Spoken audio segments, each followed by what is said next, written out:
আয়নার ভেতরের রাইসা চিৎকার করে উঠল, না, ওকে স্পর্শ করো না, মা, ও আসল নয়। মুহূর্তের মধ্যে ঘরের বাতিগুলো ফ্লিকার করতে লাগলো, জানালার কাঁচ বিকট শব্দে কাঁপতে শুরু করলো। রাইসার মা আতঙ্কে দরজার দিকে দৌড় দিল, কিন্তু দরজাটা নিজে থেকেই বন্ধ হয়ে গেল। একটা ফিসফিসানি বাতাসে ভেসে এলো। এখন আর পালানোর পথ নেই। রাইসার মা ধীরে ধীরে ঘুরে তাকালো। আয়নার বাইরের রাইসার চেহারা এবার কোনো অনুভূতি নেই। তার দুটো চোখ একদম কালো অন্ধকারে পরিণত হয়েছে, ঠোঁটে সেই শূন্য, ঠান্ডা হাসি।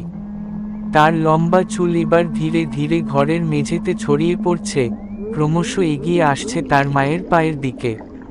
তার মা হতবাক হয়ে দেখল, চুলগুলো মেঝের ওপর সাপের মতো এগিয়ে আসছে, যেন তাকে জড়িয়ে ধরতে চাইছে। আয়নার ভেতরের রাইসা কাঁদতে কাঁদতে আবার চিৎকার করল, মা, আমার হাত ধরো, এখনই আমাকে বের করো, না হলে দেরি হয়ে যাবে। রাইসার মা কি করবে বুঝতে পারছিল না। আয়নার দিকে যাবে, নাকি আয়নার বাইরের মেয়ের সামনে থাকবে? কাকে বিশ্বাস করবে? তার সিদ্ধান্ত নিতে দেরি হলো।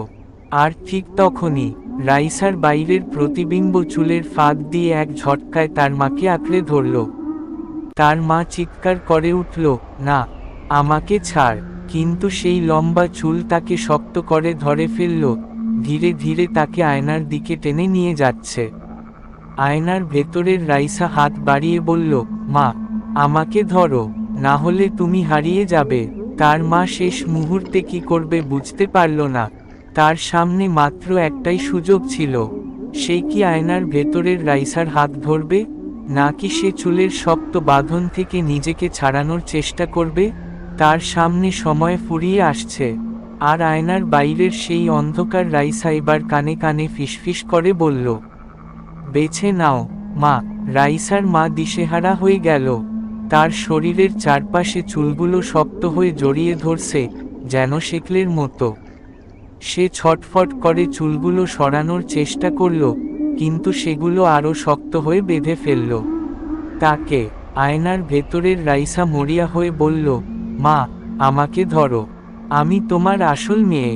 তার মা হাত বাড়ানোর চেষ্টা করল, কিন্তু আয়নার বাইরের রাইসা এবার ঠান্ডা কণ্ঠে বলল, ভেবে দেখো, মা, যদি ভুল করো, তবে কিন্তু সব শেষ।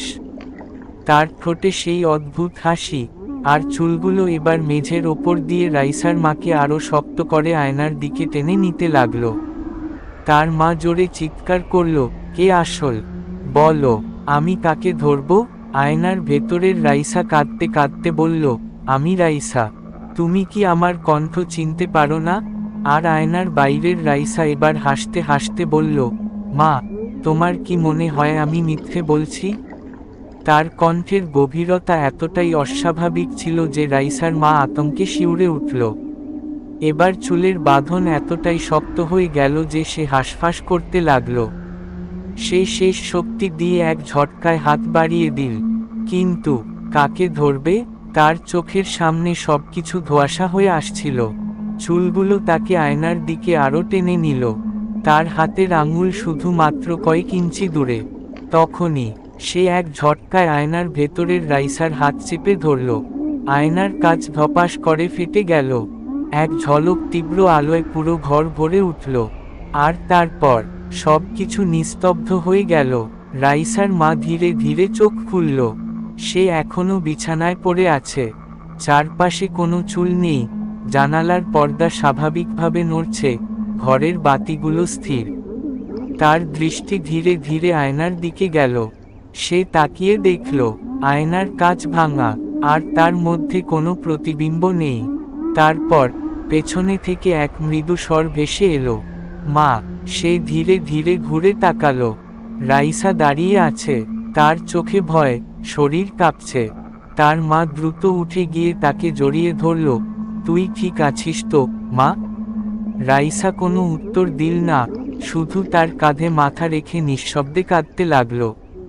তার মা তার চুলে হাত বুলিয়ে বলল, সব ঠিক আছে, মা, সব ঠিক আছে। কিন্তু তার চোখ হঠাৎ আয়নার ভাঙা কাচের টুকরোর দিকে গেল। আর সেখানে একটা প্রতিচ্ছবি ছিল, কিন্তু সেটা তার আর রাইসার ছিল না। সেটা একটা দীর্ঘ চুলের ছায়ামূর্তি, অন্ধকারে মিশে থাকা দুটো গভীর চোখ, আর ঠোঁটের কোণে সেই অদ্ভুত শূন্য হাসি। রাইসার মা আতঙ্কে গলা শুকিয়ে গেল।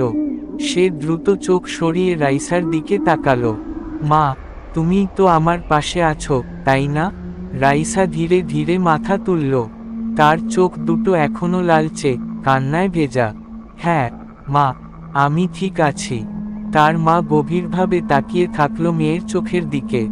সেগুলো স্বাভাবিকই মনে হলো, কিন্তু তার বুকের ভেতর এক অদ্ভুত অস্বস্তি কাজ করছিল। সে ধীরে ধীরে আয়নার ভাঙা টুকরোর দিকে তাকালো। সেখানে ছায়ামূর্তিটি আর নেই, কিন্তু কেন যেন মনে হলো সে এখনো এখানেই আছে, কোথাও, খুব কাছেই। তারপর রাত কেটে গেল, সবকিছু স্বাভাবিক হতে শুরু করলো। রাইসা আর তার মা আগের মতো জীবন যাপন করতে থাকলো, যেন কিছুই হয়নি। কিন্তু একদিন রাইসা আয়নার সামনে চুল আঁচড়াচ্ছিল। তার মা দরজার পাশে দাঁড়িয়ে ছিল, সে খেয়াল করছিল কিছু একটা। রাইসা যখন চুল আঁচড়াচ্ছিল, তখন আয়নার ভেতরে কিছু একটা একটু অন্যরকম ছিল। তার প্রতিচ্ছবি ঠিকঠাকই ছিল, কিন্তু চুল আঁচড়ানোর গতি কি একটু আলাদা ছিল। তার মা আতঙ্ক চেপে রেখে বলল, রাইসা, আয়নার দিকে তাকিয়ে একটু হাসতো তো। রাইসা অবাক হয়ে তার মায়ের দিকে তাকালো, তারপর আয়নার দিকে ফিরে ম্লান একটা হাসি দিল। তার মা এবার চোখ বড় করে দেখল, আয়নার ভেতরের রাইসার হাসিটা একটুও বদলালো না। সে একইভাবে তাকিয়েছিল, একটু বেশি সময় ধরে। তারপর এক চুল পরিমাণে ঠোঁটের কোণে সেই পরিচিত শূন্য হাসি ফুটে উঠল। তার মা আর কিছু বলল না, শুধু ধীরে ধীরে ঘর থেকে বেরিয়ে গেল। তার কানে তখনও বাজছিল সেই ফিসফিসানি, সব তো শেষ হয়নি মা। রাইসার মা সারা শরীরে কাঁটা দিয়ে উঠল। ঘর থেকে বেরিয়ে আসলেও তার পা যেন মাটিতে আটকে গেছে। তার মনে হলো সে যেন এখনো সেই আয়নার ফাঁদে বন্দী। রাতে ঘুমানোর সময়ও তার চোখে ঘুম আসছিল না। রাইসার দিকে তাকালেই তার বুকের ভেতর অজানা ভয় কাজ করছিল। পরের দিন সকালে সে ধীরে ধীরে রাইসার ঘরের দরজা খুলল।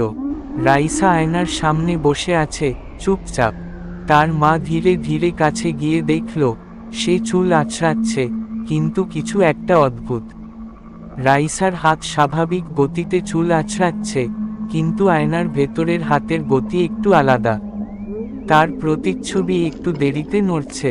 1 সেকেন্ডের জন্য হলেও তার মনে হলো আয়নার ভেতরের রাইসা একটু বেশি হাসল, ঠোঁটের কোণে সেই ভয়ঙ্কর শূন্যতা। তার মা দ্রুত ঘর থেকে বেরিয়ে গেল, কিন্তু রাইসা এবার পিছন ফিরে ধীরে ধীরে বলল, মা, তুমি কি আমাকে ভয় পাচ্ছ? তার কণ্ঠ একেবারে স্বাভাবিক ছিল, কিন্তু তাতে একটা অদ্ভুত ঠান্ডা ভাব ছিল। তার মা থেমে গেল। না মা, আমি তোকে ভয় পাই না, সে বলল, যদিও তার গলা শুকিয়ে আসছিল। রাইসা ধীরে ধীরে উঠে দাঁড়ালো, তাহলে তুমি এখনো কেন আয়নার দিকে তাকাতে পারছো না? তার মা এবার ধীরে ধীরে আয়নার দিকে তাকালো। সেখানে দুটো রাইসা দাঁড়িয়ে আছে, একটা আয়নার বাইরে, আরেকটা আয়নার ভেতরে।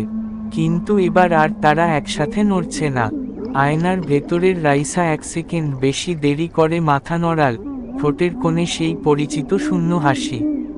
তারপর ধীরে ধীরে ঠোঁট নাড়িয়ে বলল, আমি তো এখনো এখানে আছি। রাইসার মা আতঙ্কে জমে গেল। তার হাত পা ঠান্ডা হয়ে আসছে। আয়নার দিকে আর তাকাতে পারছিল না, কিন্তু দৃষ্টি সরিয়েও নিতে পারছিল না। রাইসা ধীরে ধীরে তার দিকে এগিয়ে এল, মৃদু কণ্ঠে বলল, মা, তুমি ঠিক আছো তো? তার মা কোনোমতে মাথা নাড়ল। তাহলে তুমি এত ভয় পাচ্ছ কেন? রাইসা এবার 1 পা এগিয়ে এল, আয়নার প্রতিচ্ছবিটাও 1 সেকেন্ড দেরি করে নড়ল।